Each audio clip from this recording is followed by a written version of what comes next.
ni terlalu taksub ni, dia jadi macam belah sana dekat belah pokok. Itu nanti kalau daerah tambahan kita buat kita. Hari ni. Hari dah.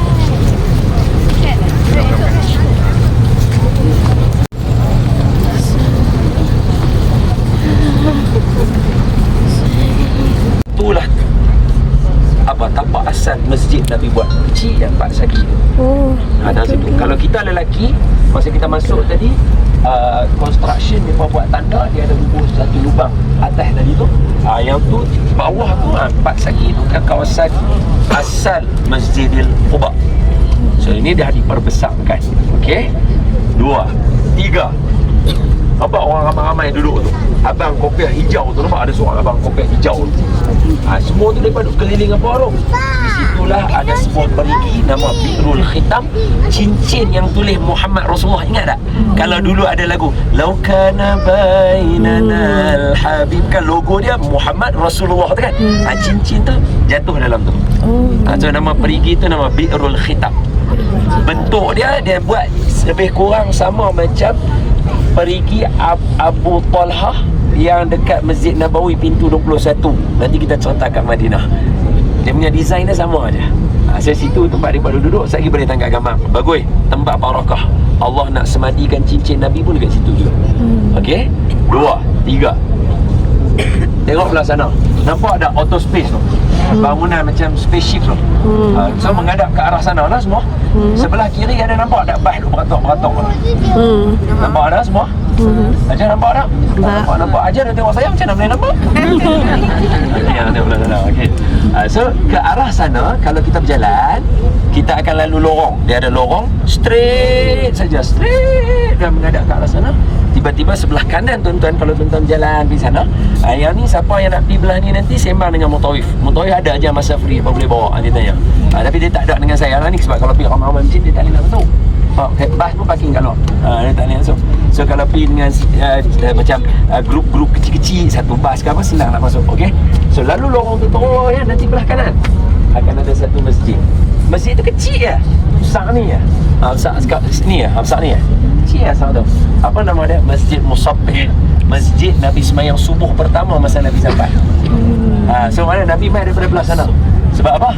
Tengok elok-elok saya tunjuk. Tempat dah saya tunjuk. So sana ada satu masjid nama Masjid Musabbih. Cuba sebut masjid apa? Musabbih. Pandai. Sebab dia semayang subuh. Baginda Nabi kita Muhammad sallallahu alaihi wasallam semayang dalam situ first semayang subuh. Sampai berhijrah sampai masuk subuh. Semayang sana. Barulah mai jumpa depa semua dekat sini. Sekali saya cerita, saya tunjuk tempat dulu. Okey, 4. Tengok elok-elok. Jadi kita semayang kiblat kita belah mana? Tu dia merantau tu. Kita jatuh. Kiblat kita ni. Tuan-tuan janganlah ingat kiblat macam kat Malaysia. Malaysia ni Kaabah. Malaysia tembok lagu tu. Sekarang kita dekat Madinah. Madinah atas, kena tembok turun lagu tu. So kiblat kita macam ni. Kiblat kita straight macam tu. So dekat kita ni kalau kita pergi terus ni, kalau tuan-tuan jalan terus hujung sana, ada satu masjid nama dia Masjid Jumaah. 1 kilo daripada sini. 1 kilo straight ni. Ada satu masjid nama Masjid Jumaah.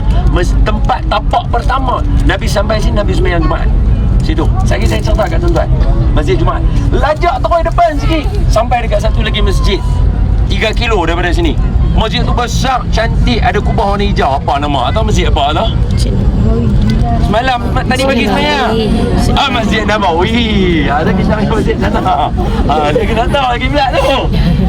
Kita faham, boleh faham ah? Okey, jom saya ceritakan tentang baik sekejap. Bismillahirrahmanirrahim. Dan nama dia, cerita dia, bukan nama, cerita dia dalam Quran surah At-Taubah. Qawi jangan duk tebuk aku. Jadi Allah Ta'ala sebut dalam Quran, Allah Ta'ala kata la masjidun ussisa ala taqwa.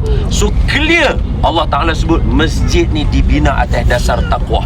Memang Nabi buat masjid ni sendiri. Tak ada orang yang lebih bertakwa atas muka bumi melainkan Nabi kita Muhammad sallallahu alaihi wasallam. So memang clear masjid ni Nabi bina, dan special masjid ni sebab dia adalah masjid nombor 1 Nabi buat. Kaabah bukan. Kaabah Nabi meneruskan saja, yang buat Nabi Ibrahim. Jadi tangan Nabi kita yang mulia buat masjid ni. Tu yang pertama. Jadi macam mana cerita Nabi boleh buat masjid ni sehingga kan siapa yang mai daripada Masjidin Nabawi kita hotel ambil wuduk dia setiap hari, siapa mai sini semayang aja tak kira. Kami ni tunjuk jalannya, bukan hari ni je. Kalau esok lusa bila tuan-tuan ada free masa, malam ke apa rasa nak mai sini, jalan kaki lah mai. Jalan kaki lebih kurang berapa? Lin, berapa minit kan jalan kaki? Lin? Mana dia tak? Mana? Berapa minit tak jalan kaki? Lin? Sejam? Jalan kaki sejam. Tak, tapi dia bukan jalan kaki teruk. Dia buat jalan macam kalau kita dekat siapa biasa pergi macam Turki, UK, kan dia jalan pedestrian tu. Yang tu sejam. Dia buat elok, kedai tepi-tepi jalan lah, jalan lagi minum kopi sahabat lagi jalan lagi. Rasa penat tahan tu, dia ada bagi. Tahan dia, naik dia bawa main sini. Jalan kaki je. Memang dibuat. Kereta tak ada. Laluan tu tak ada kereta. Laluan tak ada, jalan kaki je. Okey? Kami bagi petunjuk je, kami cerita je. Okay, tengok. Siapa yang semayang sini ada wudu, pahala dia satu umrah. Besar tau satu umrah ni. Benda-benda kecil. Tuan-tuan nak buat umrah, tuan-tuan kena habis beribu. Mai sini modal air wudu tu pun bukan satu botol. Air wudu tuan-tuan setengah botol habis kita. Ni dia dapat pahala umrah. Sunnah Nabi hari Isnin dengan hari Sabtu. Isnin terlepas dah, tinggal Sabtu. Sabtu ada, siapa nak pulun hari Sabtu boleh mai buat sini hari, okey? Habis cerita. So macam mana cerita masjid ni boleh buat? Macam ni cerita dia. Ketika Nabi berhijrah, pada ni ringkas cerita sebab saya kata dah saya cerita tentang sini je. Nanti yang hijrah dekat Mekah nanti saya cerita lagi. So, bila Nabi keluar daripada Jabal Sur, ada 4 orang bersama dengan Nabi. Ada 3 orang, mana 4 orang berhijrah. Ni dengar elok-elok. Selalu kita ingat 2 orang je kan. Ni saya cerita betul-betul. Yang pertama, hero lah, Nabi kita Muhammad sallallahu alaihi wasallam. Yang kedua, Sayyidina Abu Bakar. Yang ni Nabi punya best friend Nabi. Yang ketiga, ada seorang penunjuk jalan yang memimpin unta Nabi, iaitu nama dia Abdullah bin Uraiqit.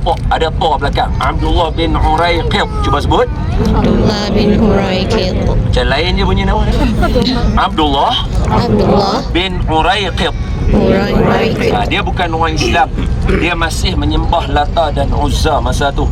Tapi bila Sayyidina Abu Bakar kata kepada dia, Abdullah, hang tolong tunjuk jalan untuk aku dengan Muhammad, tapi aku tak mau semua orang tahu. Dia kata, aku bersumpah aku akan jaga rahsia dan amanah ini. Tu dia bah. Sebab tu okey, peristiwa ni jadi pengajaran kepada kita. Maknanya bukan kena amanah ni, dia kena ada dalam diri kita. Jujur ni kena ada. Kalau tidak, malu dengan orang yang bukan Islam yang ada. Tu yang kena ada. Lalu yang keempat siapa dia? Ni kalau kita berjalan ni, sekali lagi ada tapak kaki ni, kena ada orang tolong padam tapak kaki ni. Siapa yang padam tapak kaki Nabi dengan Abu Bakar dengan Abdullah bin Uraiqit? Nama dia Amir bin Fuhaira. Cuba sebut. Amir bin Fuhaira. Cantik. Yang tu sebut. Mulut tuan-tuan boleh sebut nama orang beragama Islam yang sana. Sebut nama orang tak Islam tu dia sangkut tadi, no? Amir bin Fuhaira. Cuba sebut. Amir bin Fuhaira. So ada 4 orang. So 4 orang ni berjalan mai daripada sana. Nabi kita memakai pakaian warna putih, Sayyidina Abu Bakar memakai pakaian warna putih, Abdullah bin Uraiqit dengan Amir bin Fuhaira dia pakai baju biasa, color lain-lain, tak sama. So 2 orang putih. So bila mai jalan di Madinah, apa berlaku? Di Madinah sekarang ni, Allahumma salli ala Sayyidina Muhammad wa ala ali Sayyidina Muhammad, orang-orang semua tak tahu perjalanan Nabi. Jadi orang Islam pakat keluar kerabat ni ada pokok tengok. Nampak pun lagi ni. Depa balik. Esok keluar lagi pandai. Sebab siapa pun tak tahu Nabi punya strategi. Sebab mereka tahu Nabi keluar daripada Mekah, mereka kira. Tapi Nabi keluar Mekah bukan main sini. Nabi pergi Jabal Sur 3 hari dulu deh. Haji siapa tak tahu. Jadi selama tu mereka keluar. Dia keluar panjat. Dia tengok. Biasalah polis kalau dia bang. Alah tu polis kali. Tengok. Alamak. Pagi lepas subuh mereka keluar dah tunggu. Tak nampak ni. Mereka tunggu tu sampai pukul berapa? Saja tanya. Dalam kitab tulis. Sampai matahari ni atas. Bayangkan daripada pukul 7 sampai pukul 12 duduk. Mana Nabi ni tak main. Hari ni tak ada. Balik. Esok main balik. 2-3 hari lagu tu. Hak geng belah sini pun mereka tak tahu, mereka tak tunggu je lah. Tiba-tiba ada seorang Yahudi. Dia duduk, dia tengok daripada jauh. Dia nampak ada tanda bila ada awan duk jalan sekali, Nabi kan ada awan hitam duk jalan kan. Dia tanda je, tengoklah langit kosong tu ni. Dan langit kosong ni kalau ada awan setumpuk atas situ, mesti boleh cam ya. Jadi orang Yahudi ni biasa, orang Yahudi memang dia tahu Nabi kita Muhammad sallallahu alaihi wasallam lebih daripada dia tahu anak dia ada dalam perut. Lebih daripada dia tahu anak dia dalam perut. Kemudian dia kata apa? Hai orang Arab, ni hampa duk tunggu Nabi hampa yang Arab tu. Dia, aku rasa dia dah sampai. Sebab apa? Maafkan saya, dalam kitab dia tulis orang Yahudi ni tahu Nabi berhijrah pakai baju warna putih. Tu detail macam tu dia tahu. La ilaha illallah. Tapi punya kuat lawan Nabi lah kata mereka ni. Pok-pok.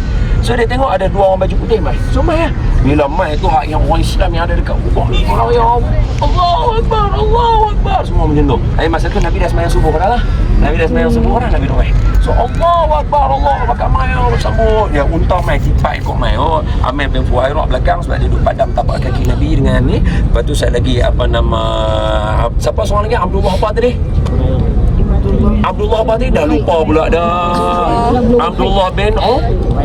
Abdullah bin Uraiqid. Nama orang tak Islam lagi. Payah susah. So dia berjalan depan, lepas tu Nabi dengan Abu Bakar mai ke belakang. So bila sampai orang semua Allahu Akbar sama Nabi. Mai Saidina Abu Bakar turun, depa semua serbu kat Saidina Abu Bakar. Depa tak kenal. Dua pendapat. Satu, Saidina Abu Bakar memang pakai sebiji macam Nabi, cuma baju-baju dan material dia mungkin sedikit mahal dan lawa nampak dia tu presentable. Pendapat yang kedua, seperti biasa Nabi kita sederhana saja, relax, dia biasa.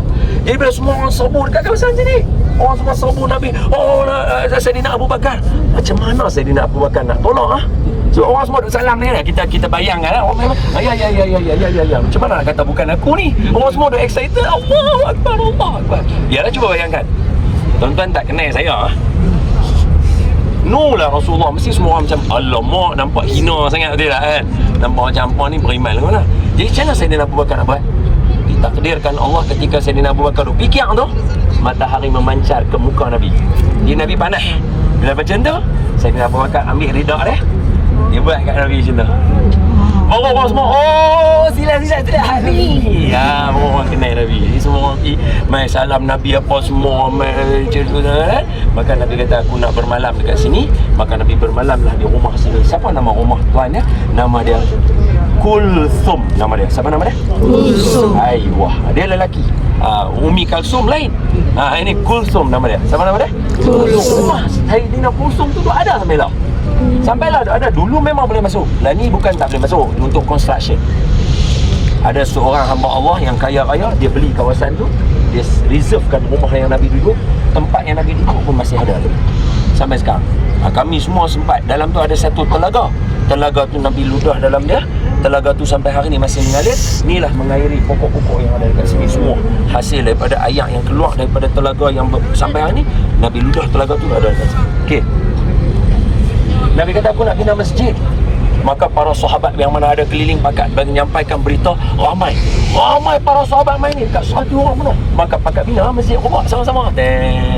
Bina masjid dah jadi 4. Nabi semayang dengan para sahabat. Maka bertolaklah Nabi. Selepas 4 hari Nabi menuju ke bumi Madinah Al-Munawwarah. Nabi menuju ke arah Madinah Al-Munawwarah. Nabi mana ni? Dekat masa tu nama dia Yasrib.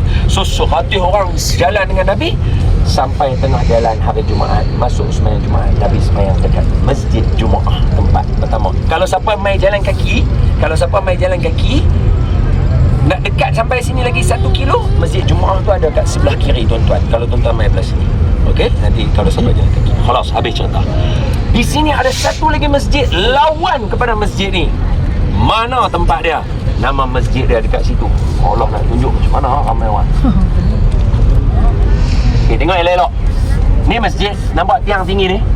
Masjid Quba tiang tinggi ni kan? Depan dia ada satu pokok nyok tu. Pokok ni lah kurma, nampak? Ada first pokok kurma betul? Okey, di kawasan hadapan pokok kurma tu ada, kalau tuan-tuan pergi lagi, dia ada macam kawasan bulat sikit dibuat betul. Okey, di situlah ada sebuah masjid yang dibina oleh orang musyrikin dan Yahudi. Masjid tu nama dia ada dalam Quran sebelum nama masjid ni tadi. Allah kata apa? La taqum fihi abada. Jangan siapa-siapa semayang dekat situ. Sebab apa? Ketika Nabi nak pergi semayang, Nabi nak pergi perang Tabuk, ada orang buat masjid. Tujuannya apa? Dia ni sepatutnya dia nama dia, saya kalau tanya sekarang tak apa nak ingat nama dia. Matahari ni dah cayak dah otak saya ni. Dia ada, itulah sepatutnya ada cayak tu dia dibina oleh satu orang. Dia ni orang apa, padri gereja. Dia tak puas hati dengan ajaran yang Nabi bawa di sini. Orang semua pakai ikut Nabi, kenapa tak ikut dia? Dia bercadang dengan musyrikin Mekah, aku nak buat masjid satu. Maka dia buat masjid. Buat masjid. Bila siap masjid, Nabi dah bertolak ke Tabuk. Dia berkata, Nabi boleh main singgah dah semayang, rasmikan kami punya masjid. Allah, Nabi kata mau buat masjid. Okey. Tapi boleh tak tunggu saat aku pergi perang Tabuk, balik Tabuk aku semayang. Dia berkata okey, cantik, tak ada masalah. So Nabi pun pergi perang Tabuk. Bila Nabi on the way balik daripada perang Tabuk lawan dengan orang-orang Rom, malaikat Jibril sudah bagi tahu, ni masjid tujuan dia ada 4. Saya sebut yang mana dannya. Yang pertama untuk mengintip Nabi dengan para sahabat. Yang kedua adalah untuk memecahkan orang Islam supaya semayang 2 masjid. Bila pecah lagu tu, sekali dia akan timbul geng meh. Itu tujuan utama dia. 2 tadi, nak tahu perancangan, nak pecah belahkan orang Islam. Nabi balik dengan para sahabat, Nabi bakar tuan masjid tu. Apa nama masjid tu yang ada dalam Quran? Nama masjid ni Masjid Dirar. Cuba sebut. Masjid Dirar. Masjid Dirar ni masjid yang duduk kawasan depan tu. Dulu depan tu dia ada fountain, dan ini semua dia buat construction. Dulu saya nak abang saja kawasan ni semua jalan raya ni. Masa kami main awal-awal tahun 2012 pasal semua jalan raya. Bah dia ulang alik tu sini. Kita kalau nak cerita pun rapat dekat masjid. Dia sempit dah. Lepas lalu tengok dia cerita para sahabat. Bah lalu orang semua tengok bah tadi. Ini adalah peristiwa yang saya boleh cerita dekat tuan-tuan yang berlaku di sini. So nanti bila balik ataupun setiap kali bila nak cerita hijrah Rasul, boleh nampak lah Nabi main daripada belah sana, Nabi sembahyang subuh dekat sana, tuan-tuan ada dekat sini. Nanti kalau tuan-tuan sempat dengan mutawif, tuan-tuan nak pergi berjalan kat, nak pergi sembahyang kat masjid Musabih tu, boleh pergi berjalan, tak ada masalah. Tuan-tuan ada 6 hari dekat sini, tanya mutawif apa yang sesuai. Lepas tu ada belah sana belakang ni, rupanya rumah Nabi duduk di sini. Nabi berulang alik membina masjid Quba. Aku duduk tang situ, di tengah jalan Nabi sembahyang tu. Aku boleh nampak. Itu tujuan kenapa tuan-tuan main tempat-tempat macam ni. Supaya apa? Bertambah iman bahawa cerita-cerita agama Islam adalah cerita-cerita yang betul. Dia bukan cerita-cerita yang dongeng direka-reka. Dia cerita yang tuan-tuan boleh tengok, dan siapa main ambil tabaruk, Allah Ta'ala memberikan keberkatan dalam hidup. Bukti dia apa?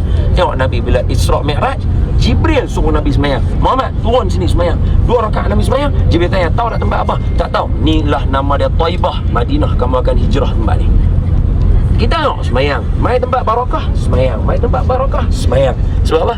Akan membina keberkatan dalam hidup. Keberkatan inilah yang akan mengekalkan keluarga tuan-tuan atas jalan iman, insya-Allah. Wallahu a'lam. Habis cerita. Di Madinah ada buah syurga, iaitu kurma ajwah, pandai. Itu nombor 1. Nabi sebut dalam hadis, ajwah adalah buah daripada syurga. Yang kedua, di Madinah ada satu tempat yang semua orang berebut nak masuk. Nama dia Taman Syurga. Apa nama dia? Pandai. 2 dah. Taman Syurga pun ada kat sini, buah pun ada. Yang ketiga, ada satu bukit yang kemerah-merahan, semua orang suka nak pergi dekat dia. Wah, Bukit Uhud. Nabi kata Uhud jabalun min jibalil jannah. Bukit Uhud adalah daripada bukit syurga. Sekali kita pergi jumpa dia, kita akan cerita apa yang ada pada dia. Yang ketiga. Yang keempat, di Madinah ada satu lembah yang mengairi semua kawasan-kawasan kurma ni. Nama lembah tu dengar elok-elok, Wadi Buthan. Cuba sebut. Wadi Buthan. Nabi kata Wadi Buthan wadil min wadil jannah, daripada lembah syurga. Dan yang kelima, yang ni kita tak dan ziarah lagi. Kalau sempat hari ni, insya-Allah saat lagi malam-malam ke apa, ada ahli syurga. Perkuburan itu namanya apa? Pandai. Perkuburan Baqi'. So ada 5 benda syurga ada di bumi Madinah. Sebab itu disebutkan Madinah adalah syurga di dunia ini. So apa saya nak katakan tuan-tuan? Tahniah, tuan-tuan berada di syurga dunia. Bukan senang. Hargai masa ni. Bukan senang ni duk ada kat atas syurga dunia. Siapa yang sudah berada di syurga dunia dengan doa yang makbul, takkanlah Tuhan nak letak tempat lain di akhirat nanti. Semoga Allah masukkan tuan-tuan dan saya dalam syurga. Amin. Dan keluarga kita dalam syurga. Amin. Dan jiran kita pun dalam syurga. Guru-guru kita pun dalam syurga. Para mutawif kita pun dalam syurga. Dan juga semua orang yang mai berumrah ni pun di dalam syurga juga. Dengan berkat Nabi Muhammad sallallahu alaihi wasallam. Allahumma taqabbal minna innaka antas samiul alim. Ya Allah, tempat ini tempat yang bermulanya iman, maka jadikan keluarga kami kaya dengan iman. Allahumma ahina bil iman wa amitna bil iman wa ahsyurna bil iman wa adkhilnal jannata ma'al iman bi rahmatika ya arhamar rahimin.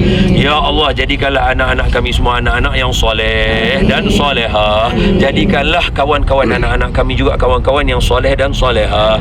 Jadikanlah guru-guru anak-anak kami juga guru-guru yang soleh dan solehah. Jadikanlah suasana kawasan perumahan kami juga kawasan yang soleh dan solehah.